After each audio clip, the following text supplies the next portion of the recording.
where the mind is without fear and the head is held high, where knowledge is free.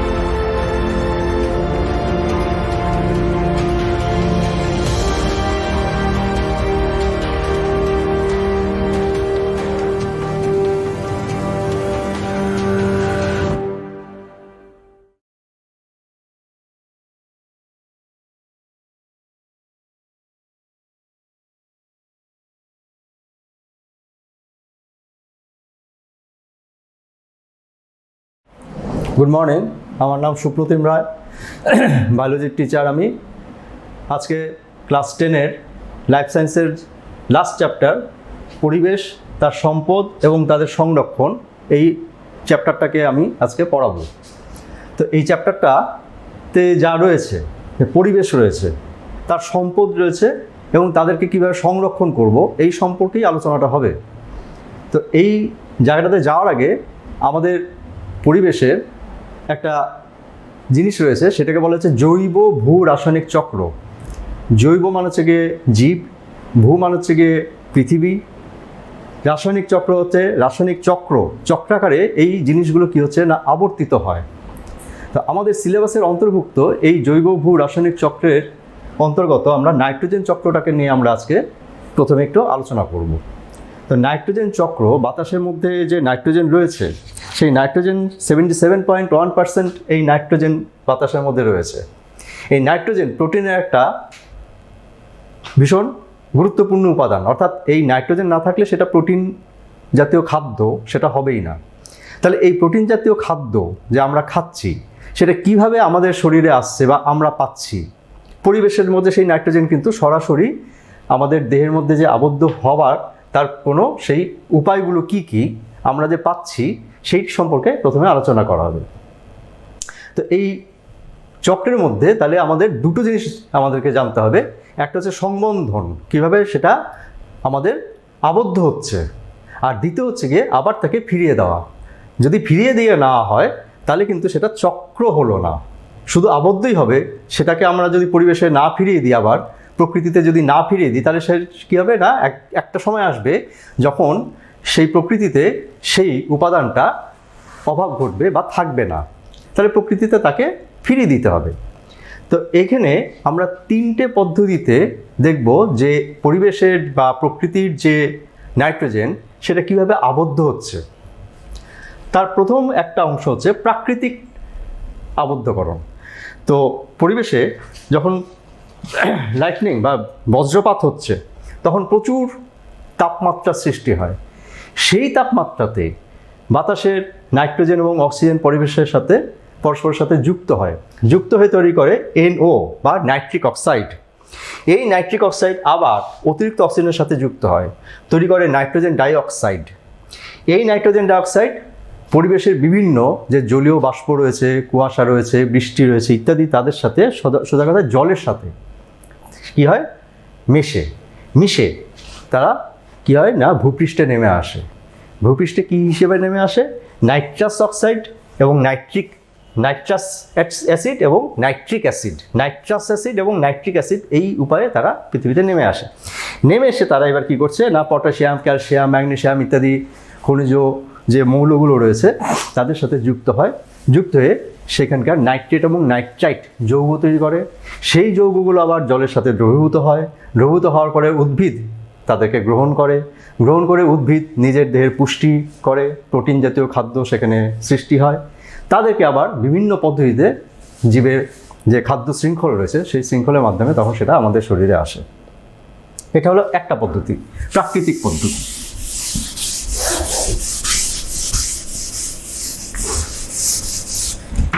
এরপর আছে শিল্প জাতীয় পদ্ধতি, অর্থাৎ শিল্প কারখানাতে আমরা কি করি না, এই যে বিভিন্ন প্রকার সার তৈরি করি, ফার্টিলাইজার, ইউরিয়া, অ্যামোনিয়া ইত্যাদি বিভিন্ন ধরনের যে সার তৈরি করা হয়, তার মধ্যে সেখানে কারখানাতে এইভাবে নাইট্রোজেনকে আবদ্ধ করা হয়। সেই যে নাইট্রোজেন গঠিত সার ফার্টিলাইজার জমিতে আমরা দিয়ে দিই এবং সেখানে ফসলের বৃদ্ধি ঘটে এবং অর্থাৎ সেখানে নাইট্রোজেনটা সেই ফসলের মধ্যে যায়, তার মাধ্যমে আবার আমাদের শরীরে আসে। এটা হচ্ছে শিল্পজাত। সবশেষে আসছি জীবজ নাইট্রোজেন সংবন্ধন। জীবজ অর্থাৎ জীবের মাধ্যমে কিভাবে নাইট্রোজেন সংবন্ধন হয়। তো এই জীবজ নাইট্রোজেন সংবন্ধনটা খুব গুরুত্বপূর্ণ। আমরা বিভিন্ন প্রকার ব্যাকটেরিয়া এবং শৈবালকে পাবো এই সংবন্ধনের জন্য। প্রথমে আসছি এই ব্যাকটেরিয়া এবং শৈবাল যারা রয়েছে তাদের মধ্যে কিছু রয়েছে স্বাধীনজীবী ব্যাকটেরিয়া, অর্থাৎ স্বাধীনজীবী যারা জীবাণু রয়েছে। এই স্বাধীনজীবী জীবাণুর মধ্যে রয়েছে ক্লস্ট্রিডিয়াম, অ্যাজোটোব্যাক্টর। এটা হচ্ছে গিয়ে স্বাধীনজীবী জীবাণু। এরা কি করছে, বাতাসের নাইট্রোজেনকে সরাসরি তাদের দেহে আবদ্ধ করতে পারে। আর রয়েছে কিছু নীলাভ সবুজ শৈবাল, তাদের মধ্যে রয়েছে অ্যানাবিনা, নস্টক। এরা হচ্ছে নীলাভ সবুজ শৈবাল। এরা সরাসরি বাতাসের নাইট্রোজেনকে আবদ্ধ করতে পারে। এটা হচ্ছে স্বাধীনজীবী, অর্থাৎ স্বাধীনভাবে তারা বসবাস করছে। এবার আমরা আসছি মিথজীবী। মিথজীবী অর্থাৎ আমরা জানি যে মিথজীবী পুষ্টি বা মিথজীবী জীবাণু অর্থাৎ একে অপরের সাহচর্যের ভিত্তিতে বা পুষ্টিদ্রব্যের আদান প্রদানের ভিত্তিতে যে পুষ্টি সম্পন্ন হয় তাকে আমরা বলছি মিথজীবী পুষ্টি। তো এখানে মিথজীবী ব্যাকটেরিয়ার দ্বারা এখানে কি হচ্ছে না, বাতাসের বা প্রকৃতির নাইট্রোজেন সেখানে আবদ্ধ হচ্ছে। এই মিথজীবী জীবাণুর দ্বারা এখানে রাইজোবিয়াম,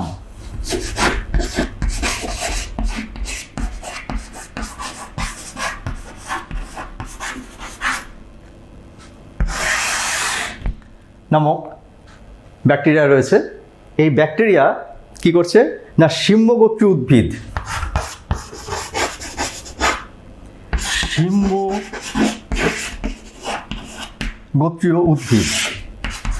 শিম্বগোত্রীয় উদ্ভিদ কারা না, আমাদের যত রকমের ডাল জাতীয় খাদ্যশস্য রয়েছে, যত রকমের ডাল, মুগ ডাল, মুসুর ডাল, সয়াবিন, অড়হর, মটর, ছোলা ইত্যাদি, বিভিন্ন যত রকমের শিম, ঠিক আছে, ধনচে আমরা খাই না, কিন্তু ধনচেটাও এই শিম্বগোত্রীয় উদ্ভিদের মধ্যে পড়ছে। আমরা দেখব যে এই ধনচে নামক যে উদ্ভিদটা রয়েছে তাদেরকে জমিতে চাষ করা হয়। একটু যখন গাছটা বড় হয় ট্রাক্টর দিয়ে তাদেরকে জমির সাথে মিশিয়ে দেওয়া হয়, ফলে জমির উর্বরতা, নাইট্রোজেন জাতীয় খাদ্যের সেখানে সরবরাহ করা হয়, জমির মধ্যে সেটা পাওয়া যায়। তো এই শিম্বগোত্রীয় উদ্ভিদের যে মূল রয়েছে সেখানে এই রাইজোবিয়াম ব্যাকটেরিয়া বাসা বাঁধে।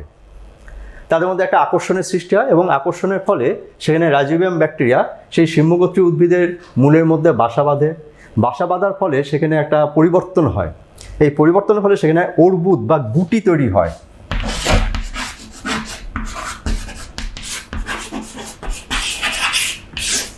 এই অর্বুদ বা গুটির মধ্যেই রাইজোবিয়াম ব্যাকটেরিয়াটা বসবাস করে।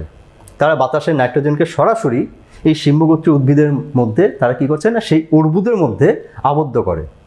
অপরদিকে কি হয়, এই যে আবদ্ধকরণ হলো তার ফলে সেখান থেকে কি হচ্ছে না, সেটা উদ্ভিদ তার যে এই নাইট্রোজেন জাতীয় খাদ্যের অভাব থাকছে তারা সেই নাইট্রোজেনটাকে সেখান থেকে পেল। পরিবর্তে তারা কি করছে, রাইজোবিয়ামকে কি দিচ্ছে, পুষ্টিদ্রব্য এবং আশ্রয়। সেই জন্য এটাকে বলা হচ্ছে যে মিথজীবী জীবাণুর দ্বারা নাইট্রোজেন সংবন্ধন। তো এখানে একটা রাইজোবিয়াম ব্যাকটেরিয়া আমরা পেলাম। এখানে কি হচ্ছে না, লেগ হিমোগ্লোবিন বলে একটা উপাদান থাকে, একমাত্র সেটা শিম্বগোত্রীয় উদ্ভিদের মধ্যেই সেটা পাওয়া যায়। এটা আমাদের শরীরে যে হিমোগ্লোবিন রয়েছে সেই হিমোগ্লোবিন সদৃশ্য একটা রঞ্জক, সেই জন্য এটাকে লেগ হিমোগ্লোবিন বলেছে। লেগ হচ্ছে লেগুমিনাসি। লেগ কথার অর্থ হচ্ছে এখানে লেগুমিনাসি গোত্রের হিমোগ্লোবিন, সেই জন্য সেটাকে বলা হচ্ছে লেগ হিমোগ্লোবিন। অর্থাৎ শিম্বগোত্রীয় উদ্ভিদের মধ্যে যে হিমোগ্লোবিনটা থাকছে বা হিমোগ্লোবিন সদৃশ্য যে রঞ্জকটা থাকছে তাকে আমরা বলছি লেগ হিমোগ্লোবিন। এটা তাদের মধ্যে একটা বিশেষ বৈশিষ্ট্য সম্পন্ন এটা থাকছে। তাছাড়া আর কি হচ্ছে না, অ্যাজোলা নামক একটা জলজ ফার্ন রয়েছে। এই জলজ ফার্নের মধ্যে সেখানে অ্যানামিনা, যে আমরা আগে উল্লেখ করলাম নীলাভ সবুজ শৈবাল, অ্যাজোলা নামক জলজ ফার্নের মধ্যে সেই অ্যানামিনা বসবাস করে। অর্থাৎ সেখানেও একটা মিথজীবী সম্পর্কের সৃষ্টি হয়, যার মাধ্যমে সেখানে কি হচ্ছে না, প্রকৃতির নাইট্রোজেনকে তারা আবদ্ধ করতে পারে। তো আমরা এখানে দেখলাম যে কিভাবে বাতাসে নাইট্রোজেনটা সংবন্ধন হচ্ছে, আবদ্ধকরণ ঘটছে।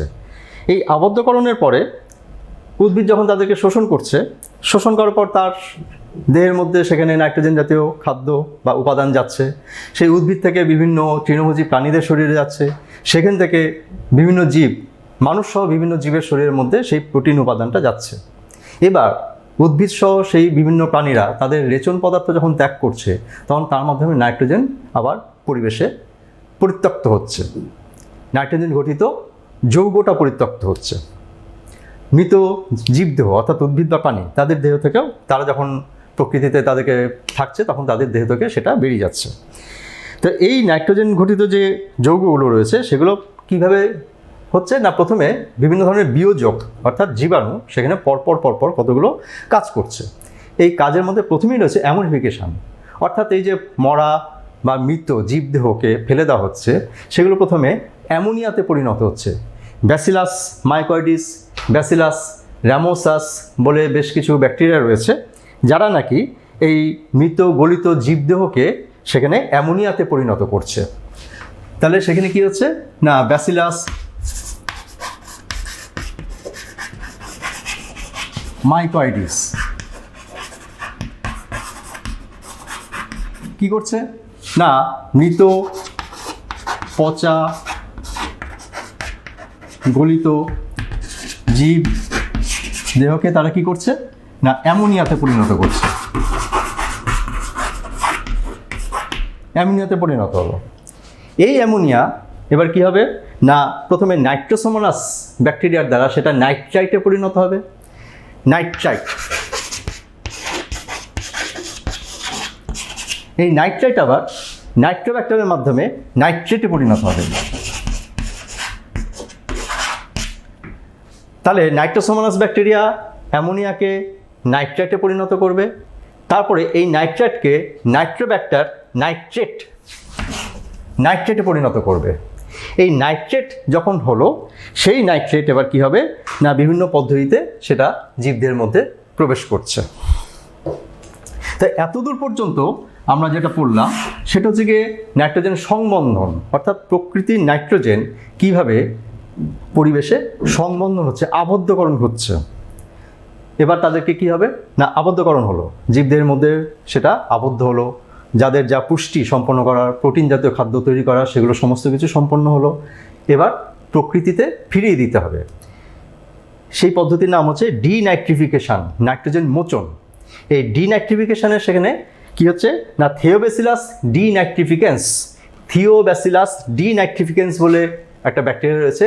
তারা যত রকমের নাইট্রোজেন ঘটিত পদার্থ রয়েছে তাদেরকে ভেঙে বিশ্লিষ্ট করে মৌলিক নাইট্রোজেন রূপে পরিবেশে ফিরিয়ে দিচ্ছে।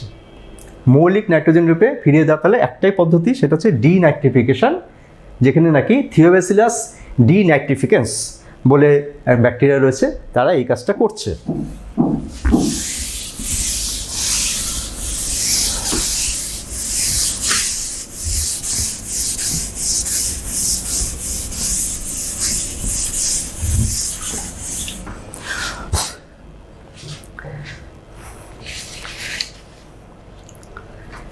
এরপর আমরা আসছি পলিউশন।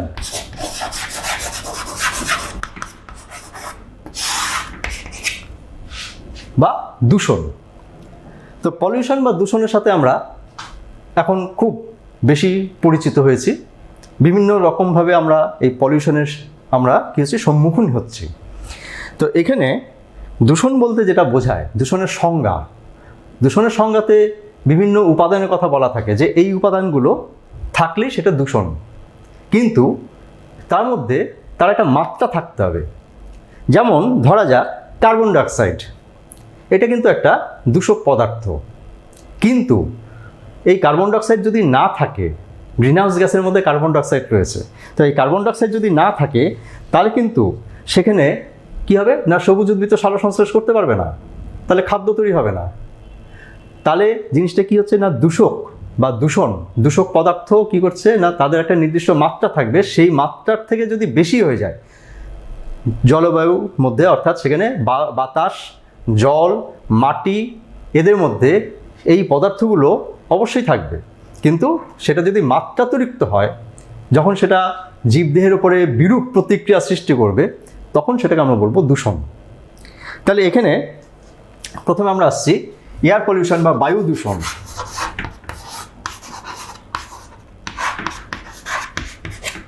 তো বায়ু দূষণের মধ্যে প্রথমেই আসবে যেটা, সেটা হচ্ছে গ্রিনহাউস গ্যাস। এই গ্রিনহাউস গ্যাসের মধ্যে কি কি থাকবে? কার্বন মনোঅক্সাইড থাকবে, কার্বন ডাইঅক্সাইড থাকবে, মিথেন থাকবে, সিএফসি ফ্লোরোফ্লোরোকার্বন এরা থাকবে, তো N2O। তো এই যে উপাদানগুলো হচ্ছে গ্রিনহাউস গ্যাস, অর্থাৎ এরা পৃথিবীতে প্রচুর পরিমাণে এখন থেকে গেছে এবং গ্রিনহাউস তৈরি করছে। যে সূর্য যে তাপ পৃথিবীতে এসে পড়ছে, সেটার বিকীর্ণ হয়ে প্রতিফলিত হয়ে ফিরে যেতে পারছে না, সেটা আটকে যাচ্ছে। অর্থাৎ এটা চাদরের মতো একটা আস্তরণ সৃষ্টি করেছে, যার ফলে সেটা আটকে যাচ্ছে। ফলে আমাদের সেখানে কী হচ্ছে না, গ্লোবাল ওয়ার্মিং হচ্ছে, বিশ্ব উষ্ণায়ন, এই ঘটনাটা ঘটছে। আর কি না, বিভিন্ন কলকারখানা থেকে সালফার ডাইঅক্সাইড গ্যাস তৈরি হচ্ছে, নাইট্রোজেন তৈরি হচ্ছে, HCl গ্যাস বাষ্প তৈরি হচ্ছে। তো এরা কি করছে না, এরা জলীয় বাষ্পের সাথে মিশে সালফিউরিক অ্যাসিড তৈরি করছে, হাইড্রোক্লোরিক অ্যাসিড তৈরি করছে, নাইট্রিক অ্যাসিড, নাইট্রাস অ্যাসিড তৈরি করছে।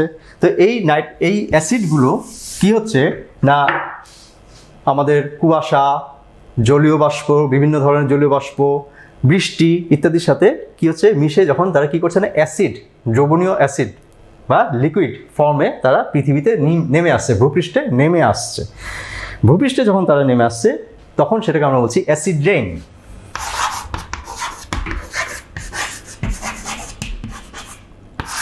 বা অম্ল বৃষ্টি।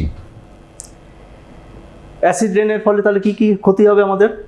না, ক্ষতি হচ্ছে গিয়ে প্রথমে শস্য ক্ষেত্রের উপর পড়ছে, তাহলে শস্য ক্ষেত্র নষ্ট হবে। বিভিন্ন বনভূমির উপরে যেখানে পড়বে, সেখানে গাছের পাতা নষ্ট হয়ে যাবে বা গাছগুলোও মারা যেতে পারে। মানুষের দেহের মধ্যে যখন পড়বে, তখন সেটা তার স্কিন বা চামড়ার উপর একটা ক্ষতি সৃষ্টি করবে। বিভিন্ন ধরনের যে মার্বেল পাথরের যে স্মৃতিসৌধ, যেমন তাজমহল, ভিক্টোরিয়া মেমোরিয়াল, আরও অনেক রয়েছে, তাদের উপর যখন পড়ছে, তখন অ্যাসিডের সাথে সেখানে ক্যালসিয়াম কার্বনেটের বিক্রিয়া হবে, বিক্রিয়া হয়ে তাদের ক্ষয় হয়ে যাবে, ফলে তাদের ক্ষতি হবে।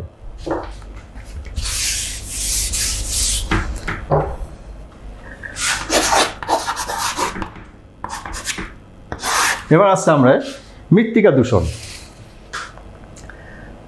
আচ্ছা, এখানে আরেকটা কথা সেটা হচ্ছে SPM বলে একটা জিনিস রয়েছে বায়ু দূষণের মধ্যে। SPM, suspended particulate matter. Suspended অর্থাৎ ভাসমান, পার্টিকুলেট মানে সূক্ষ্ম কণা, ম্যাটার মানে বস্তু। অর্থাৎ বাতাসের মধ্যে আমরা দেখছি যে ধুলো উড়ছে, তো ধুলো উড়ছে, উড়ে সেটা আবার কী হচ্ছে না, পড়ে যাচ্ছে। কিন্তু এইখানে যেটা রয়েছে, তার মাত্রা হচ্ছে 10 মাইক্রোমিটারের থেকেও কম। কয়লার উনুন বা জীবাশ্ম ঘটিত যে জ্বালানি যখন তাদেরকে পোড়ানো হয়, তখন সেখান থেকে খুব বেশি পরিমাণে এই পদার্থগুলো বেরিয়ে, সূক্ষ্ম সূক্ষ্ম কণা, এই সূক্ষ্ম সূক্ষ্ম কণাগুলো বাতাসের মধ্যে ভেসে বেড়াচ্ছে। তাদেরকে চট করে দেখা যায় না, কিন্তু তারা বাতাসের মধ্যে রয়েছে। এবার আমরা আমাদের শ্বাস প্রশ্বাসের সাথে তারা কিন্তু আমাদের শরীরের মধ্যে প্রবেশ করছে, ফুসফুসে প্রবেশ করছে এবং আমাদের বিভিন্ন ধরনের ক্ষতি সৃষ্টি করছে।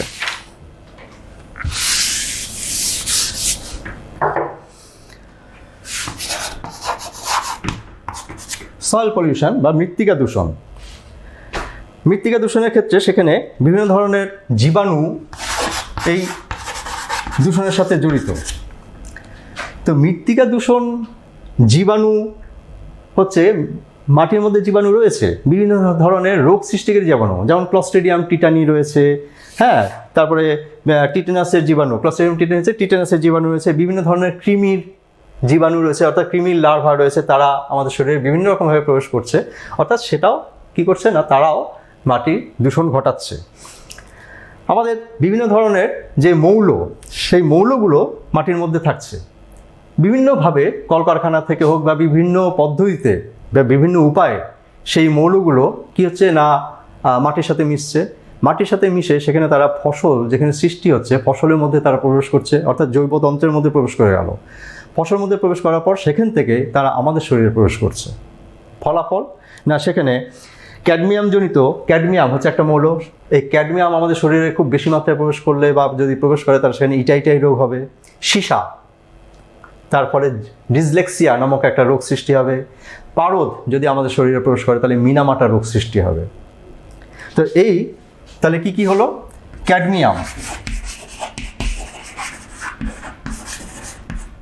ক্যাডমিয়াম জনিত ইটাই রোগ,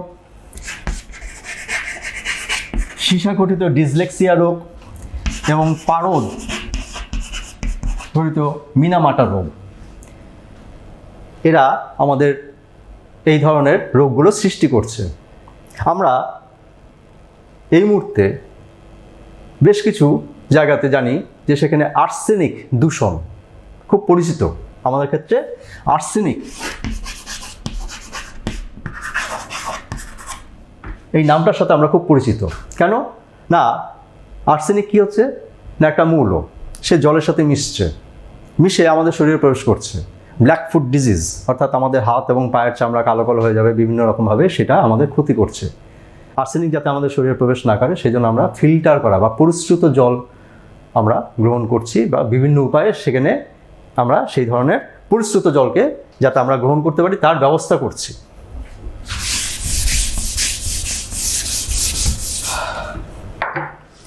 এখানে বায়ো ম্যাগনিফিকেশন এই মৃত্তিকা দূষণের সাথে জড়িত, এটা জল দূষণের সাথেও জড়িত। তো মৃত্তিকা বা জল দূষণের সাথে বায়ো ম্যাগনিফিকেশন বা জীব বিবর্ধন বলা হয়। জীব বিবর্ধন, জীব হচ্ছে বায়ো হচ্ছে জীব, ম্যাগনিফিকেশন হচ্ছে বিবর্ধন, অর্থাৎ বড় হয়ে যাচ্ছে। না, জীব বড় হচ্ছে না। আমাদের যে বাস্তুতন্ত্র রয়েছে সেই বাস্তুতন্ত্রের যে খাদ্য শৃঙ্খল, সেই খাদ্য শৃঙ্খলের মধ্যে প্রথমে আসা যাক জল বা মাটি, ঠিক আছে। সেখানে ডিডিটি বা বিএইচসি ধরা যাক, ডিডিটি বিএইচসি, অর্থাৎ এগুলো ইনসেকটিসাইডস বা পেস্টিসাইড হিসাবে ব্যবহার করা হতো। তো এই ডিডিটি বা বিএইচসি ব্যবহার করার ফলে কি হচ্ছে না, কৃষিক্ষেত্রে যখন ব্যবহার করা হচ্ছে সেখান থেকে ধুয়ে তারা জলে প্রবেশ করছে বিভিন্নভাবে। জলে যখন প্রবেশ করছে তখন তার মাত্রাটা ধরা যাক 0.01 ppm পার্টস পার মিলিয়ন, অর্থাৎ নগণ্য। অর্থাৎ জলের মধ্যে ডিডিটি বা বিএসসি যেই পরিমাণে মিশছে, এই যে পরিমাণটা 0.01 ppm, এই পরিমাণটা যদি সরাসরি আমাদের শরীরে প্রবেশ করে তাহলে সেখানে আমাদের কোনো ক্ষতি হবে না, বা কোনো জীবের শরীরে যদি প্রবেশ করে সরাসরি এই পরিমাণটা, তাহলে কিন্তু সেই ধরনের ক্ষতি হবে না। বিভিন্ন পদ্ধতিতে হয়তো সেটা আমাদের দেহ থেকে বেরিয়ে যায় বা ক্ষতি হবে না। কিন্তু ঘটনাটা কি হচ্ছে, জলের মধ্যে এই যে পরিমাণটা রয়েছে সেটা প্রথমে ফাইটোপ্ল্যাঙ্কটন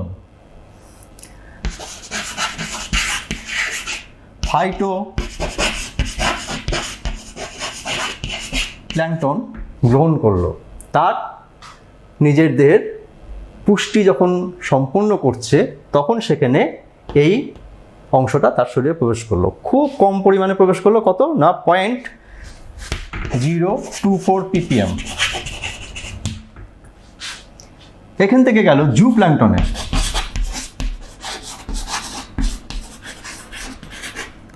জুপ্ল্যাঙ্কটনের মধ্যে গিয়ে সেটা হয়ে গেল 0.123 ppm। কিভাবে হচ্ছে না, ফাইটোপ্ল্যাঙ্কটন যখন তার পুষ্টির জন্য বা তার নিজের চাহিদার জন্য গ্রহণ করলো তখন সেটা একবার নেবে না, ওর যতক্ষণ প্রয়োজন হবে, যতদিন যতভাবে প্রয়োজন হবে ততক্ষণ পর্যন্ত সে নিতে থাকবে। যার ফলে 0.01 যেটা ছিল সেটা বেড়ে গেল, 0.024 ppm হয়ে গেল, অর্থাৎ তার শরীর সঞ্চিত হচ্ছে। এবার সঞ্চিত হয়ে যখন এই ফাইটোপ্ল্যাঙ্কটনকে যখন জিওপ্ল্যাঙ্কটন খাদ্য হিসাবে গ্রহণ করলো, তার শরীরে সেটা চলে গেল 0.123 ppm, অর্থাৎ 0.0 ছিল, 0.0 থেকে সেটা বেড়ে হয়ে গেল 0.1, অর্থাৎ বৃদ্ধি হচ্ছে। এটাই হচ্ছে বিবর্ধন, ম্যাগনিফাইড হচ্ছে, সঞ্চিত হচ্ছে। অর্থাৎ সে তো একবার খাবে না বা একবার গ্রহণ করবে না, তার শরীরে সেজন্য যতবার করবে সেই অনুযায়ী সেটা বৃদ্ধি পেল। এবার এই জিওপ্ল্যাঙ্কটন যখন ফাইটোপ্ল্যাঙ্কটন জিওপ্ল্যাঙ্কটনকে যখন ছোট মাছের লার্ভা বা ছোট মাছ যখন গ্রহণ করলো, তখন সেটা প্রায় 12 ppm হয়ে গেল সেই ছোট মাছের মধ্যে। কেন না, সে তো একবার খাবে না, একবার খেয়েই ছেড়ে দেবে তা তো নয়। তার যতক্ষণ তার শরীরের চাহিদা থাকবে ততক্ষণ পর্যন্ত সে খেতে থাকবে। যার ফলে সেটা কি হলো না, তার মধ্যে গিয়ে সঞ্চিত হতে থাকলো। সঞ্চিত হতে হতে সেটা কত হলো, 12 ppm হয়ে গেল। এই ছোট মাছকে যখন আবার বড় মাছ খেল, তখন সেটা বেড়ে অলমোস্ট 100 ppm হয়ে গেল। কেন না, এই ছোট মাছকে বড় মাছটা তো একবার খাবে না, অনেকবারই খাবে। এই পরিমাণটা তার শরীরে গিয়ে হলো কিনা সঞ্চিত হতে থাকলো, সঞ্চিত হচ্ছে বৃদ্ধি পাচ্ছে, সঞ্চিত হচ্ছে বৃদ্ধি পাচ্ছে।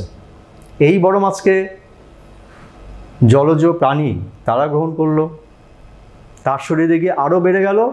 আমরা অর্থাৎ হিউম্যান বিইং, আমরা যখন খাচ্ছি খাদ্য হিসাবে, তখন কতবার খাচ্ছি ততবার সেই অনুযায়ী এই 100 ppm আমাদের শরীরে এসে সঞ্চিত হচ্ছে। দিস ইজ কল্ড বায়োম্যাগনিফিকেশন বা জীব বিবর্ধন। এটা আমাদের যে বাস্তুতন্ত্র রয়েছে, বাস্তুতন্ত্রের মধ্যে দিয়ে আমাদের জীবতন্ত্রের মধ্যে সেখানে অর্থাৎ পুষ্টিতন্ত্র বা খাদ্যতন্ত্র বা খাদ্যের মাধ্যমে আমাদের শরীরে এসে পৌঁছাচ্ছে।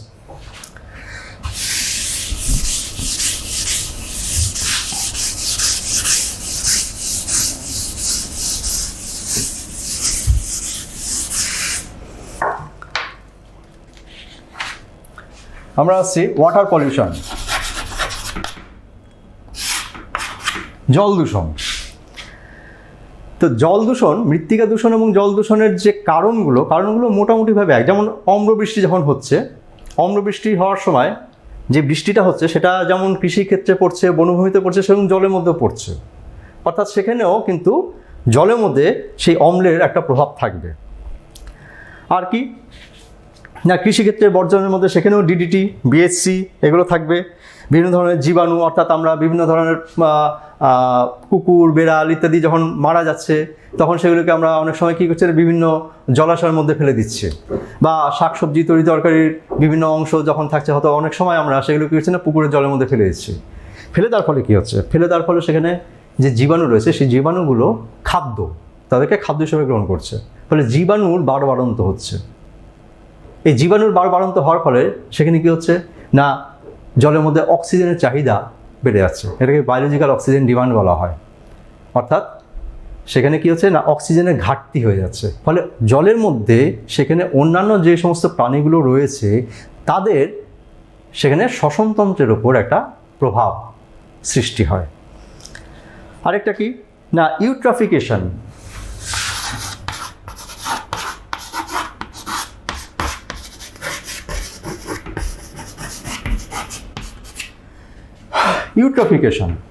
ইউট্রফিকেশন জিনিসটা কি না, আমরা কৃষিক্ষেত্রে ফসফেট জাতীয় সার ব্যবহার করছি, বিভিন্ন জাতীয় সার ব্যবহার করছি, অ্যামোনিয়া ব্যবহার করছি, ইউরিয়া ব্যবহার করছি, ফসফেট জাতীয় সার ব্যবহার করছি। কৃষিক্ষেত্রকে ধুয়ে তারা জলের মধ্যে আসছে। আমরা আমাদের হাউসহোল্ড কাজের জন্য বিভিন্ন ধরনের ডিটারজেন্ট যে ব্যবহার করছি, জামা কাপড় ধোয়ার জন্য ওয়াশিং পারপাসে বিভিন্ন ধরনের যে ডিটারজেন্টকে ব্যবহার করছি, সেগুলো অবশেষে আমাদের বাড়ি থেকে, গৃহস্থালী থেকে বেরিয়ে নর্দমার মাধ্যমে সেটা কী হচ্ছে না, পুকুরের জলের মধ্যে পড়ছে বা নদীর জলের মধ্যে পড়ছে। তো এই যে জলের মধ্যে পড়ছে তখন সেটা কী হচ্ছে না, জলের মধ্যে যে অন্যান্য জীবজ উপাদান রয়েছে, তার মধ্যে শৈবাল হচ্ছে একটা অন্যতম একটা উপাদান। এই শৈবাল জীবের প্রচুর বাড়ন্ত হয়, অর্থাৎ এইগুলো অ্যাকচুয়ালি তাদের পুষ্টিদ্রব্য। তার ফলে কি হচ্ছে না, তাদের প্রচুর বাড়ন্ত হয়। এই বাড়ন্ত হওয়ার ফলে জলের মধ্যে সেখানেও কি হচ্ছে না, ওই অক্সিজেনের ঘাটতি দেখা যায়। ঠিক আছে, এই প্রক্রিয়াটার নাম হচ্ছে ইউট্রফিকেশন। এবং এই ইউট্রফিকেশনের ফলে যেই ঘটনা ঘটে সেটা হচ্ছে গিয়ে বিওডি, আর হচ্ছে সিওডি। বিওডি হচ্ছে গিয়ে বায়োলজিক্যাল অক্সিজেন ডিমান্ড, অর্থাৎ জৈব পদার্থ যখন জলাশয়ের মধ্যে প্রচুর পরিমাণে বৃদ্ধি পেয়ে যায়, যার ফলে কি হচ্ছে না, তাদের সেখানে জলাশয়ের জলের মধ্যে দ্রবীভূত অক্সিজেনকে তারা প্রচুর পরিমাণে গ্রহণ করে নেবে, ফলে জলাশয়ের সেই জলের মধ্যে অক্সিজেনের ঘাটতি দেখা দেবে। সেটাকে আমরা বলছি বায়োলজিক্যাল অক্সিজেন ডিমান্ড। আর কোনো রাসায়নিক দ্রব্যের ফলে তাদেরকে জারিত করার জন্য সেই জলাশয়ের অক্সিজেন যখন প্রচুর পরিমাণে ব্যবহৃত হয়ে যাবে, ফলে জলাশয়ের সেই জলের মধ্যে অক্সিজেনের ঘাটতি দেখা দেবে, তখন সেটাকে আমরা বলবো কেমিক্যাল অক্সিজেন ডিমান্ড বা সিওডি। আর কি না, সেখানে শৈবালের বৃদ্ধি ঘটার ফলে অনেক সময় কি হয় না, সেখানে প্রচুর পরিমাণে কি হয় না, জল দূষিত হয়ে পড়ে। অনেক সময় নীলাভ সবুজ শৈবাল বা সায়ানোব্যাকটেরিয়া এই জাতীয় শৈবালের যখন বৃদ্ধি ঘটে, তখন সেখানে কী হয় না, জলের মধ্যে একটা আস্তরণ সৃষ্টি হয়। এটা বলে শৈবাল ব্লুম বা অ্যালগাল ব্লুম বলা হয়। ঠিক আছে,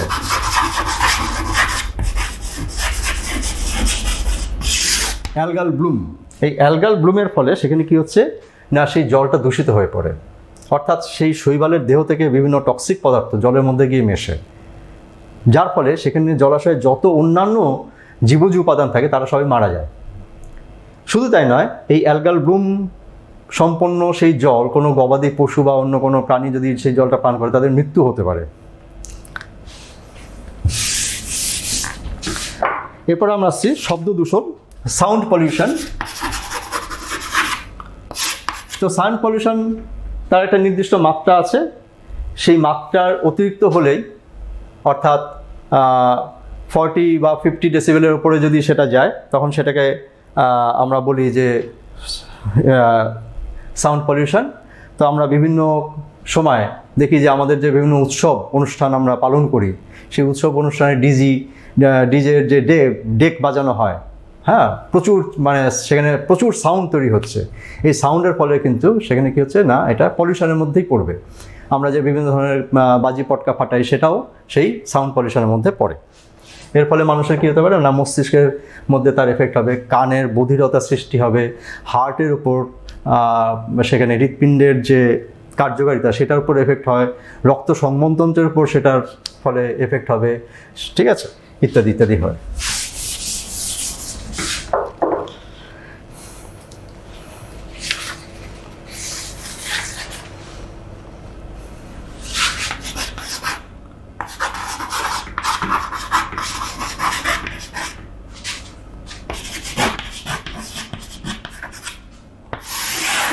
পপুলেশন ঘনত্ব বা পপুলেশন ডেন্সিটি। পপুলেশন বলতে সবসময় জেনে রাখতে হবে, কোনো একটা নির্দিষ্ট প্রজাতির একটা নির্দিষ্ট ভৌগোলিক অঞ্চল বা নির্দিষ্ট অঞ্চলের মধ্যে সীমাবদ্ধ অবস্থাতে সেখানে সেই নির্দিষ্ট প্রজাতির যে ঘনত্ব বা সংখ্যা, সেটাকে আমরা বলছি পপুলেশন ঘনত্ব। অর্থাৎ হিউম্যান পপুলেশন বলতে শুধু মনুষ্য প্রজাতি বলবে। সুন্দরবনে যদি আমরা বলি টাইগার পপুলেশন, তার মানে শুধু বাঘের পপুলেশনটাই বা তার ঘনত্বটাকে বোঝানো হবে। তো এই প্রসঙ্গে সেই ঘনত্বটা কিভাবে নিয়ন্ত্রিত হয় বা কিভাবে থাকে না, এটা নির্ভর করছে ন্যাটালিটি আর একটা মর্টালিটি। ন্যাটালিটি হচ্ছে গিয়ে জন্মহার, মর্টালিটি হচ্ছে গিয়ে মৃত্যুহার।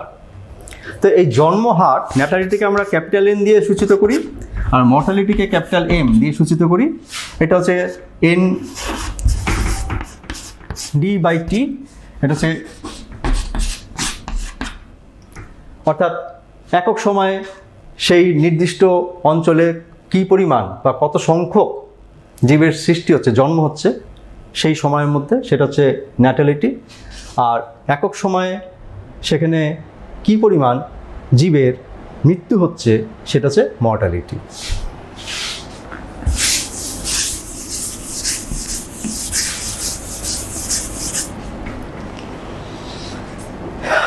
এবার আমরা চলে আসছি পরিবেশের আরেকটা পার্টে। সেটা হচ্ছে গিয়ে যে পপুলেশন ডেনসিটি, এই যে বলা হলো, এই পপুলেশন ডেনসিটি কী হচ্ছে না, আমরা নিউজে দেখছি, খবরে দেখছি যে আমাদের এটা বৃদ্ধি পাচ্ছে। তো এই বৃদ্ধি পাওয়ার ফলে তার মানে কি জনসংখ্যা বৃদ্ধি পাচ্ছে। আমরা কিন্তু সবসময় সেটা দেখব যে এই জনসংখ্যা বৃদ্ধিটা কোথায় কিভাবে বাড়ছে। তো জনসংখ্যা বৃদ্ধি যে হচ্ছে তার ফলে কি হচ্ছে না, পপুলেশনের ক্রমবর্ধমান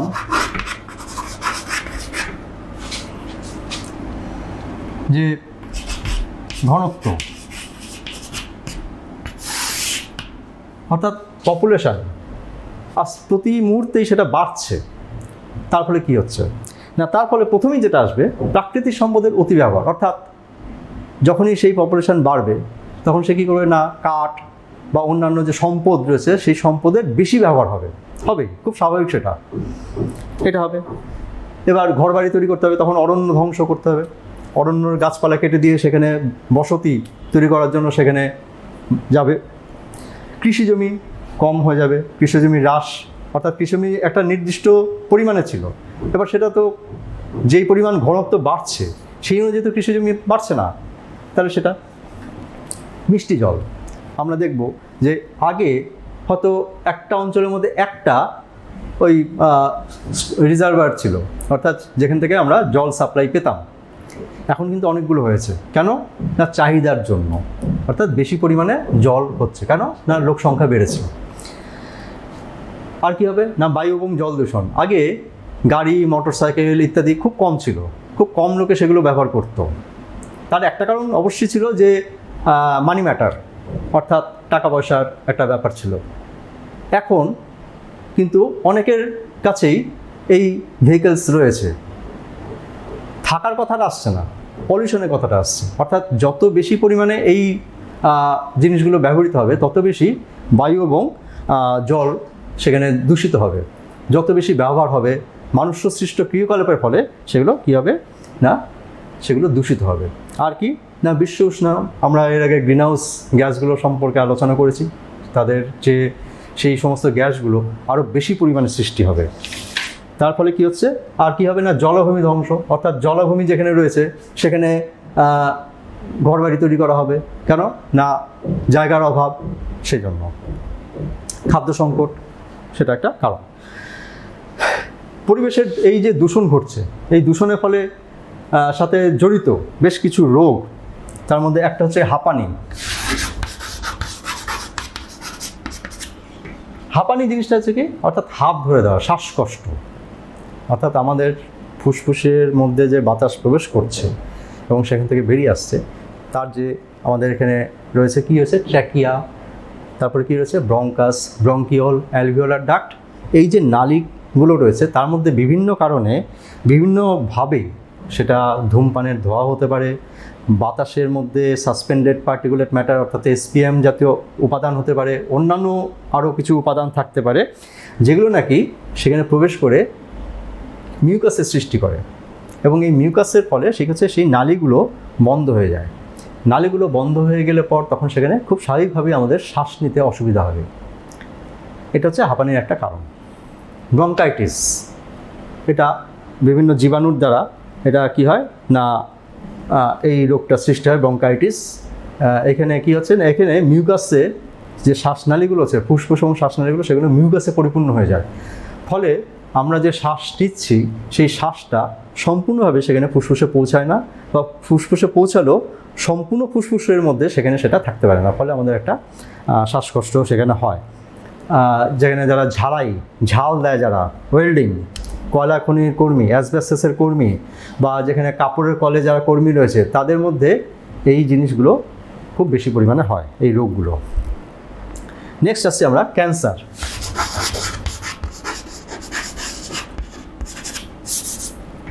ক্যান্সার এটাও আমাদের কাছে পরিচিত।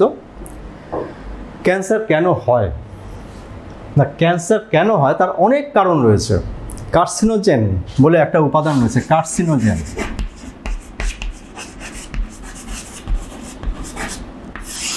কার্সিনোজেন জিনিসটা কি না একটা উপাদান যার ফলে ক্যান্সার সৃষ্টি হয়। তো একটা কোনো নির্দিষ্ট উপাদান নাই যে এর জন্য ক্যান্সার সৃষ্টি হয়, অনেকগুলো উপাদান রয়েছে।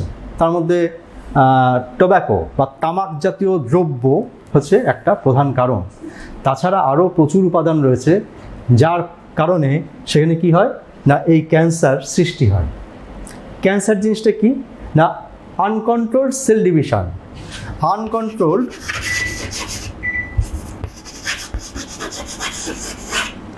সেল ডিভিশন বা অনিয়ন্ত্রিত কোষ বিভাজন। অর্থাৎ সাধারণভাবে আমাদের দেহে যে কোষ বিভাজনটা ঘটে থাকে সেটা হচ্ছে একটা চাহিদা অনুযায়ী, প্রয়োজন অনুযায়ী সেই কোষ বিভাজনটা ঘটে থাকে। কিন্তু যখন সেই প্রয়োজনের ছাড়াও কোষ বিভাজন হতে থাকবে, আনকন্ট্রোলড অনিয়ন্ত্রিত কোষ বিভাজন হতে থাকবে, তখন সেই স্থানটাতে কী হবে না কোষপুঞ্জের সৃষ্টি হবে। এই কোষপুঞ্জ সৃষ্টি হয়ে সেখানে কী তৈরি করবে না টিউমারের সৃষ্টি করবে। এই টিউমারটা দুই রকমের হয়, একটা হচ্ছে বিনাইন, একটা হচ্ছে ম্যালিগন্যান্ট। বিনাইন যদি হয়ে থাকে তাহলে কোনো অসুবিধা নাই, কিন্তু ম্যালিগন্যান্ট হচ্ছে গিয়ে যখন নাকি সেটা চারিদিকে এবার ছড়িয়ে পড়ে, অর্থাৎ মেটাস্ট্যাসিস যখন তার ঘটতে শুরু করে, তখন সেটাকে আমরা বলছি ম্যালিগন্যান্ট সেল ডিভিশন বা ম্যালিগন্যান্ট টিউমার। এর ফলে তখন সেখানে আমরা সেই রোগটাকে তখন আমরা বলছি ক্যান্সার। এই ক্যান্সারের বিভিন্ন ধরনের ট্রিটমেন্ট রয়েছে, কেমোথেরাপি রয়েছে, তাছাড়া অপারেশন করে সেটাকে বিভিন্ন রকমভাবে বায়োপসি করে সেটাকে চিহ্নিত করা হয়, করে সেখানে কেমোথেরাপি করা হয়, রেডিয়েশন থেরাপি করা হয় ইত্যাদি বিভিন্ন রকমভাবে সেটাকে ট্রিটমেন্ট করা হয়।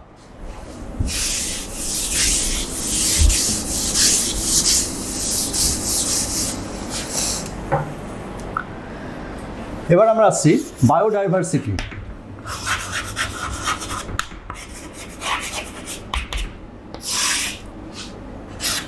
যেটাকে আমরা বলছি জৈব বৈচিত্র্য।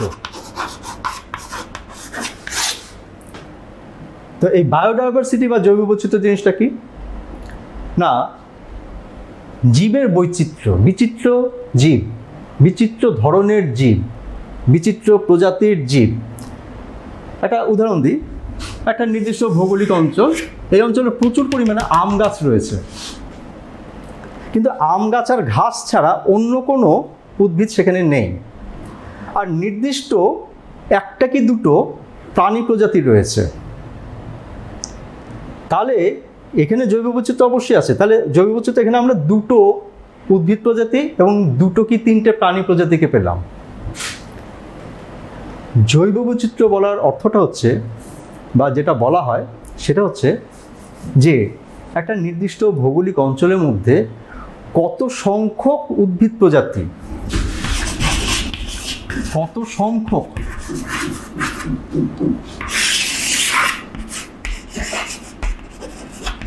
উদ্ভিদ এবং প্রাণী প্রজাতি রয়েছে। কত সংখ্যক উদ্ভিদ, একটা দুটো তিনটে উদ্ভিদ প্রজাতি বা পাঁচটা প্রাণী প্রজাতি না। জৈব বৈচিত্র্য বলতে আমরা সেটাই বুঝবো সেই নির্দিষ্ট ভৌগোলিক অঞ্চলের মধ্যে কত বেশি সংখ্যক উদ্ভিদ প্রজাতি এবং প্রাণী প্রজাতি সেখানে রয়েছে। তোমার বাড়ির সামনে বা আমাদের বাড়ির সামনে যে মাঠটা রয়েছে সেখানেও কিন্তু নির্দিষ্ট কিছু প্রজাতির উদ্ভিদ এবং প্রাণী রয়েছে, কিন্তু সেখান থেকে আমরা যদি আদিনা ফরেস্টে যাই তাহলে কিন্তু সেখানে গিয়ে আমরা অনেক উদ্ভিদ প্রজাতি, অনেকগুলো সংখ্যক উদ্ভিদ প্রজাতি এবং অনেকগুলো সংখ্যক প্রাণী প্রজাতিকে পাবো। অর্থাৎ সেখানে বায়োডাইভার্সিটি অনেক বেশি রয়েছে। আদিনা ফরেস্ট থেকে আমরা যদি সুন্দরবনে যাই বা গরুমারা ফরেস্টে যাই বা হাসিমারা ফরেস্টে যাই বা জলদাপাড়াতে যাই, তাহলে কিন্তু সেখানে আরও বেশি সংখ্যক উদ্ভিদ প্রজাতি এবং আরও বেশি সংখ্যক প্রাণী প্রজাতিকে পাবো। তাহলে জৈব বৈচিত্র্য বলতে কিন্তু এটাই বোঝাচ্ছে যে নির্দিষ্ট একটা ভৌগোলিক অঞ্চলের মধ্যে কত সংখ্যক উদ্ভিদ প্রজাতি এবং কত সংখ্যক প্রাণী প্রজাতি রয়েছে সেটাই হচ্ছে দেখানো। এবার আমরা আসছি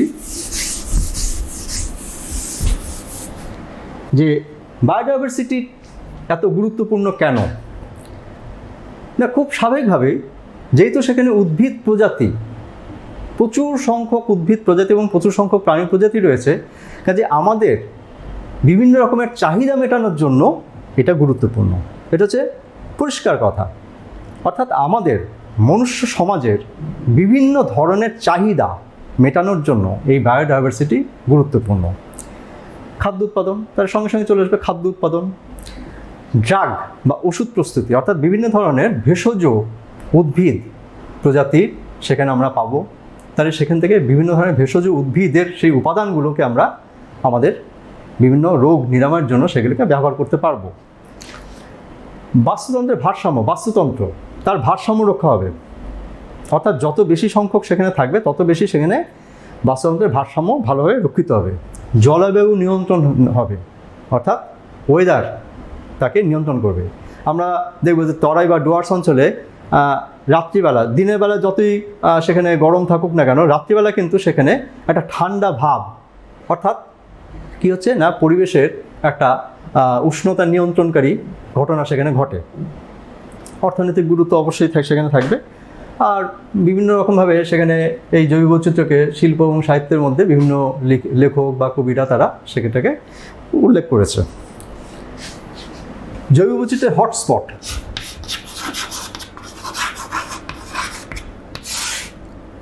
বায়োডাইভার্সিটি হটস্পট বলা হয়। বায়োডাইভার্সিটি হটস্পট, বায়োডাইভার্সিটি হটস্পট বলা হচ্ছে কেন? তাহলে আমরা এখানে এতক্ষণ পর্যন্ত যেটা আলোচনা করলাম সেটা হচ্ছে একটা নির্দিষ্ট ভৌগোলিক অঞ্চল রয়েছে, সেই নির্দিষ্ট ভৌগোলিক অঞ্চলে প্রচুর পরিমাণে উদ্ভিদ প্রজাতি এবং প্রচুর পরিমাণে প্রাণী প্রজাতি সেখানে থাকছে, এবং তার বিভিন্ন ধরনের গুরুত্বকে নিয়ে আমরা আলোচনা করলাম। তাহলে এবার হটস্পট জিনিসটা কি? হটস্পট হচ্ছে সেই ভৌগোলিক অঞ্চল, সেই বায়োডাইভার্সিটি যুক্ত ভৌগোলিক অঞ্চল যেখানে অনেক বেশি পরিমাণে উদ্ভিদ প্রজাতি এবং প্রাণী প্রজাতি থাকবে। বেশিরভাগই হচ্ছে আঞ্চলিক, এবং তাদের মধ্যে কী হচ্ছে না, বর্তমানে তাদের মধ্যে কিছু থাকবে যাদের অস্তিত্ব বিপন্ন, অর্থাৎ বিলুপ্ত হতে চলেছে বা বিলুপ্ত হয়ে যাবে। এই ধরনের উদ্ভিদ এবং প্রাণী প্রজাতি সেখানে থাকতে হবে, তবেই সেই অঞ্চলটাকে আমরা বলবো বায়োডাইভার্সিটি হটস্পট। অর্থাৎ সংখ্যাধিক্য থাকতেই হবে, উদ্ভিদ এবং প্রাণী প্রজাতির সংখ্যাধিক্য সেখানে থাকতেই হবে, একই সাথে সেখানে কিছু বিপন্ন উদ্ভিদ এবং প্রাণী প্রজাতিও সেখানে থাকতে হবে। এটা হচ্ছে গিয়ে বায়োডাইভার্সিটি হটস্পট। তো এখানে বেশ কিছু হটস্পট আমাদের রয়েছে, যেমন পূর্ব Himalaya hotspot, Indo Burma hotspot, পশ্চিম ঘাট শ্রীলঙ্কা হটস্পট এবং সুন্দাল্যান্ড হটস্পট। এই যে 4টে হটস্পট রয়েছে, এই 4টে হটস্পটের মধ্যে বিভিন্ন ধরনের উদ্ভিদ এবং প্রাণী প্রজাতি, নির্দিষ্ট কিছু প্রাণী প্রজাতি বিপন্ন হতে চলেছে বা বিপন্ন হয়েছে, সেই জাতীয় উদ্ভিদ এবং প্রাণী প্রজাতি এখানে রয়েছে। তাছাড়াও সেখানে জীবকুলের সংখ্যাধিক্য, সোজা কথায় যেটা বলা হচ্ছে, উদ্ভিদ প্রজাতির প্রচুর পরিমাণে উদ্ভিদ প্রজাতির সংখ্যা এবং প্রচুর পরিমাণে প্রাণী প্রজাতির সংখ্যা সেখানে রয়েছে। এই 4টে হটস্পট আমাদের সেখানে ইনক্লুডেড।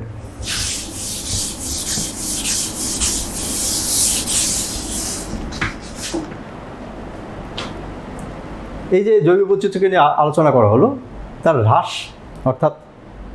অর্থাৎ কমে যাচ্ছে। কেন কমে যাচ্ছে? আমরা, হিউম্যান বিইং হচ্ছে তার প্রধান কারণ। বাসস্থান ধ্বংস করছি। তো জৈব বৈচিত্র্য হ্রাস পাচ্ছে কেন? না, জৈব বৈচিত্র্য হ্রাসের কারণ হচ্ছে গিয়ে বাসস্থান ধ্বংস।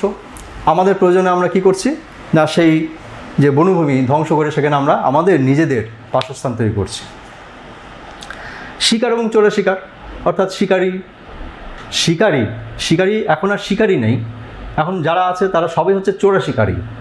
অর্থাৎ শিকার করতে যাওয়ার মতো এখন কিন্তু কোনো সিস্টেম নেই যে আমরা একটা বনাঞ্চলে আমি গিয়ে শিকার করব।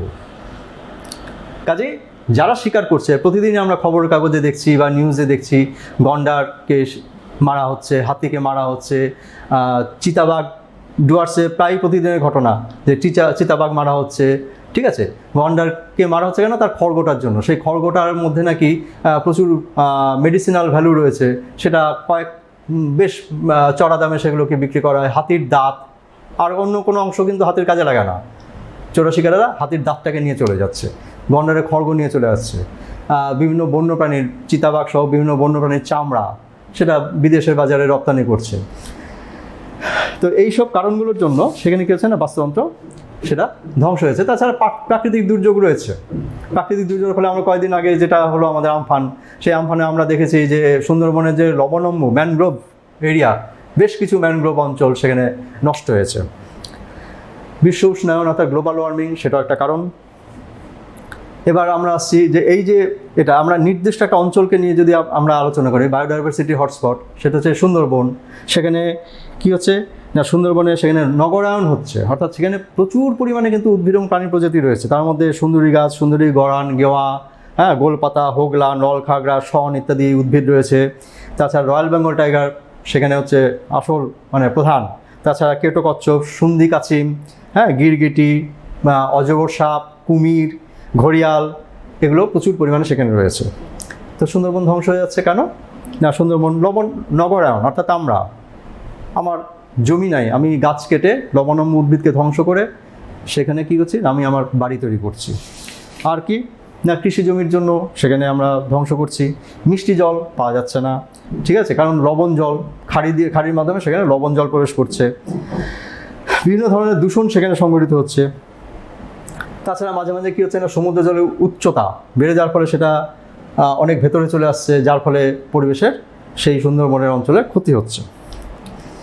তো এই যে ক্ষতি, এইগুলোকে কী হচ্ছে না, রক্ষা করার জন্য বিভিন্ন ধরনের উপায়ের মধ্যে কী হচ্ছে না, ইনসিটু সংরক্ষণ,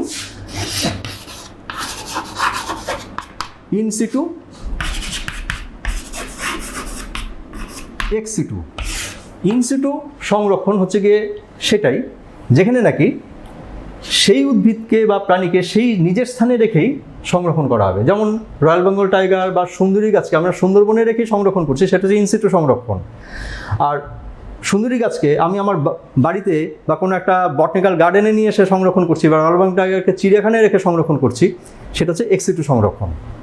তো এই ইনসিটু সংরক্ষণের মধ্যে কী কী রয়েছে না, জাতীয় উদ্যান যেটা নাকি কেন্দ্রীয় সরকারের নিয়ন্ত্রণাধীন, আর রয়েছে অভয়ারণ্য যেখানে নাকি কোনো রকমভাবেই কেউ প্রবেশ করতে পারবে না, কোনো আগ্নেয়াস্ত্র নিয়ে বা কোনো রকমভাবে প্রবেশ করতে পারবে না।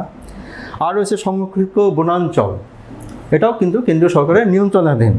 অর্থাৎ সেখানে কী কী করা হচ্ছে না, এগুলো সম্পূর্ণভাবে রাজ্য সরকার, কেন্দ্রীয় সরকার সবাই মিলে এটাকে কী করছে না, এই যে উদ্যানগুলো করা হয়েছে সেখানে সেই অঞ্চলের বা সেই বনাঞ্চলের উদ্ভিদ এবং প্রাণী প্রজাতিকে রক্ষা করা, এটা হচ্ছে আসল উদ্দেশ্য। আর রয়েছে বায়োস্ফিয়ার রিজার্ভ, অর্থাৎ যেখানে নাকি ইউনেস্কো, হ্যাঁ, সেখানে বায়োস্ফিয়ার রিজার্ভ, সেখানে বাস্তুতন্ত্রের সম্পূর্ণ জৈব বৈচিত্র্য সম্পূর্ণটাকে রক্ষা করা হচ্ছে। কোনো রকমভাবেই সেখানে কেউ কিছু করতে পারবে না, কিন্তু গবেষণার ক্ষেত্রে গবেষণার স্বার্থে তারা সেখানে প্রবেশ করতে পারবে। আর হচ্ছে এবার হচ্ছে এক্সিটু সংরক্ষণ। এই এক্সিটু সংরক্ষণের মধ্যে কী রয়েছে, বটানিক্যাল গার্ডেন,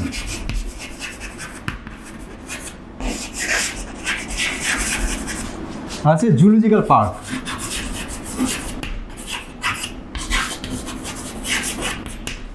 যেটাকে আমরা বলি চিড়িয়াখানা। এক্সিটু সংরক্ষণ কেন, আমি যেটা বললাম যে তার যে সাধারণ যে স্বাভাবিক যে বাসস্থান, সেই বাসস্থান থেকে তাদেরকে নিয়ে এসে আমরা অন্য জায়গাতে তার নিজস্ব পরিবেশের মতো পরিবেশ সৃষ্টি করে তাকে সংরক্ষণ করছি। Botanical garden, Shibpur botanical garden, কলকাতাতে যে হাওড়ার পাশে শিবপুর বটানিক্যাল গার্ডেন রয়েছে, সেখানে আমরা বহু উদ্ভিদ প্রজাতিকে সেখানে আমরা পাবো। বহু উদ্ভিদ প্রজাতি সেখানে রয়েছে, তাদেরকে সংরক্ষণ করা হচ্ছে। তাদের স্বাভাবিক যে বাসস্থান সেখান থেকে নিয়ে এসে তাদেরকে সেখানে সংরক্ষণ করা হয়েছে। আমরা জুলজিক্যাল পার্ক, কলকাতাতে আলিপুর চিড়িয়াখানা, যেখানে আমরা বহুবার গেছি, সেখানে গিয়ে আমরা দেখতে পাবো বহু ধরনের প্রাণী সেখানে রয়েছে।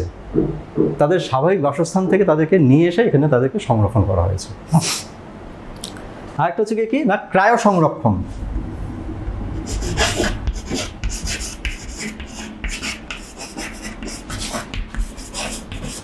-196 ডিগ্রি সেন্টিগ্রেড তাপমাত্রাতে তরল নাইট্রোজেনের মধ্যে সেখানে সংগ্রহ করা হয়। কি সংগ্রহ করা হবে না, সেখানে উদ্ভিদের মুকুল, ভ্রূণ, বীজ, পরাগরেণু, ক্যালাস, প্রাণীদের সিমেন, ওভাম, এগুলিকে সংরক্ষণ করা হয়, যাতে ভবিষ্যতে তাদেরকে আমরা কাজে লাগাতে পারি। এটা হচ্ছে যেই স্থানটাতে সংরক্ষণ করা হচ্ছে সেই স্থানের টেম্পারেচার, আর সম্পূর্ণ যে স্থানটা সেটা -136 ডিগ্রি সেন্টিগ্রেডের মধ্যে সেটা থাকবে।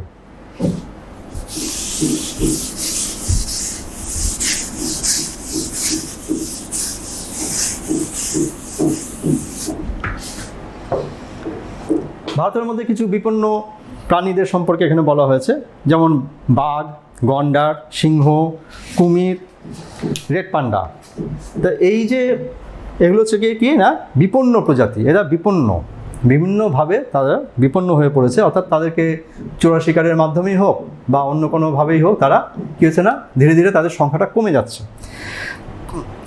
সেজন্য সেখানে বাঘ্র প্রকল্প, গন্ডার প্রকল্প, সিংহ প্রকল্প, গুজরাটের গির অরণ্যে সিংহ প্রকল্প রয়েছে, কুমির প্রকল্প, অর্থাৎ কুমিরের ডিম সংগ্রহ করে, কুমির যেখানে ডিম পাড়ে সেখান থেকে ডিম সংগ্রহ করে নিয়ে এসে, যেমনভাবে হ্যাচারিতে মুরগির ডিম থেকে মুরগির বাচ্চা ফুটিয়ে চাষিদের হাতে তুলে দেওয়া হয়, ঠিক সেরকমভাবে কুমির, কচ্ছপ এদের ডিম সংগ্রহ করে নিয়ে এসে সেই তাপমাত্রার মধ্যে সেগুলোকে রেখে কুমির তৈরি করা হয়, কচ্ছপ তৈরি করা হয়।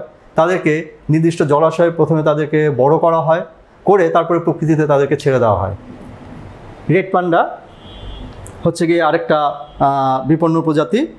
সেখানে অ্যাকচুয়ালি এদেরকে 2200 থেকে 4800 ফুট উচ্চতার মধ্যে এদেরকে পাওয়া যায়। বাঁশ জাতীয় উদ্ভিদ হচ্ছে এদের প্রধান খাদ্য উপাদান। তো এদের যে স্কিনটা, নরম লোমযুক্ত যে স্কিনটা রয়েছে, সেই স্কিনটা হচ্ছে গিয়ে খুব শৌখিন দ্রব্য তৈরি করার জন্য চোরা শিকারীরা এদেরকে শিকার করে এগুলোকে বিক্রি করে। তো আমাদের এখানে সিকিমে, অরুণাচল প্রদেশে, সিঙ্গলীলা অঞ্চলে এখানে রেড পান্ডা প্রজেক্ট, সিঙ্গলীলা হচ্ছে গিয়ে হিমালয়ের একটা রেঞ্জ, সিঙ্গলীলা রেঞ্জ, এখানে WWF এদের অধীনে এই সমস্ত প্রাণীগুলিকে তাদেরকে রক্ষণাবেক্ষণ করার জন্য বিভিন্ন রকমভাবে সেখানে কী হয়েছে না প্রজেক্ট নেওয়া হয়েছে। আরেকটা জিনিস যেটা সেটা হচ্ছে গিয়ে যে JFM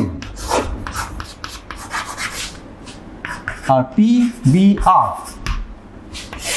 অর্থাৎ আমরা ইনসিটু সংরক্ষণ এবং এক্সিটু সংরক্ষণ সম্পর্কে জানলাম, কিভাবে হচ্ছে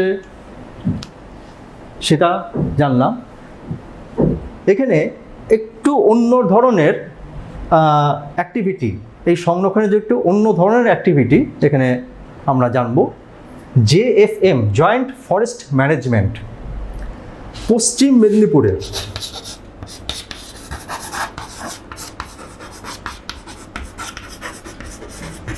আড়াবাড়ি অঞ্চল, পশ্চিম মেদিনীপুরের আড়াবাড়ি অঞ্চলে সেখানে যে অরণ্য রয়েছে, সেই অরণ্য নষ্ট হয়ে যাওয়া থেকে, বেশিরভাগ অঞ্চলে এখানে সে শাল গাছ রয়েছে, সেই যাটা নষ্ট না হয়ে যায় সেখানে 1971 খ্রিস্টাব্দে একটা সংস্থা, এটা হচ্ছে একটা সংস্থা, অর্গানাইজেশন, সেটা তৈরি করা হয়েছিল। এখানে যে সাধারণ মানুষ যারা রয়েছে তাদেরকেই সেখানে কাজে লাগানো হয়েছে। তারাই সেখানকার যাবতীয় অরণ্য পশু পাখিকে তারা কী করবে না রক্ষা করবে। এটা হচ্ছে জয়েন্ট ফরেস্ট ম্যানেজমেন্ট। এখানে বন মহোৎসবের মাধ্যমে সেই জিনিসটাকে পালন করা হয়। আরেকটা হচ্ছে কি PBR, people's biodiversity register. Register জিনিসটা কি না সেখানে নথিভুক্ত করা হয়। পিপলস লোক, কমন পিপল, বায়োডাইভার্সিটি জৈব বৈচিত্র্য। হিমালয়ের যে বিভিন্ন অঞ্চল রয়েছে, প্রত্যেকটা অঞ্চলের সেই স্থানের যে স্থানীয় বাসিন্দা বা লোক, তারা যত না সেই অঞ্চলটাকে ভালো করে বুঝতে পারবে, রাজস্থানের লোককে যদি সেখানে রক্ষা করার জন্য পাঠানো হয় কোনো দায়িত্ব দিয়ে, সে কিন্তু সেই অঞ্চলটাকে ভালো বুঝতে পারবে না। আবার হিমালয়ের সেই ব্যক্তিকে, সেই অঞ্চলের কিছু লোককে যদি আমি রাজস্থানে নিয়ে যাই বা অন্য কোনো অঞ্চলে নিয়ে যাই, তারা কিন্তু সেই জায়গাটা ভালো করে বুঝতে পারবে না। পিপলস বায়োডাইভার্সিটি রেজিস্টারের উদ্দেশ্যই হচ্ছে যে স্থানীয় লোকজনকে কাজে লাগিয়ে সেই অঞ্চলের বায়োডাইভার্সিটিকে সংরক্ষণ করা। এটা হচ্ছে পরিষ্কার কথা। অর্থাৎ সেই নির্দিষ্ট অঞ্চলের যে লোকজন রয়েছে, লোকাল স্থানীয় পিপল রয়েছে, স্থানীয় লোকজন রয়েছে, তাদেরকে শিক্ষিত করা, তাদেরকে বোঝানো এবং তাদেরকেই সেই অঞ্চলের উদ্ভিদ এবং প্রাণী প্রজাতিকে রক্ষা করা, এটাই হচ্ছে গিয়ে পিপলস বায়োডাইভার্সিটির রেজিস্টার। আজকে এখানেই শেষ করলাম। Thank you.